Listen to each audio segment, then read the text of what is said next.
লাশের সামনে, লাশের সামনে, লাশের সামনে মুসলমান আজকে জানাজা, লাশ সামনে, এখানে দাঁড়াইয়া জিগায় খানাটা কোন দিন কইয়া লাইলে ভালো আছিল। কি আহা আহা, মানুষ কার জন্য শিক্ষালেন? এই মানুষগুলো তারা আজকে জিগায় খানাটা কোন দিন।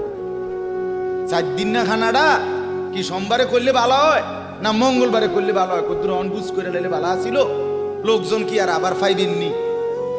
হ্যাঁ, মানুষটিরে আবার কইটো আইবেন, আজকেই কইয়া লাইলে ভালো। ফলে জানাজার লাশের সামনে দাঁড়াইয়া আগে কইয়ালায় সবাই খেয়াল রেখেন সোমবারে খানা। আহ, এর নাম দুনিয়া, এর নাম।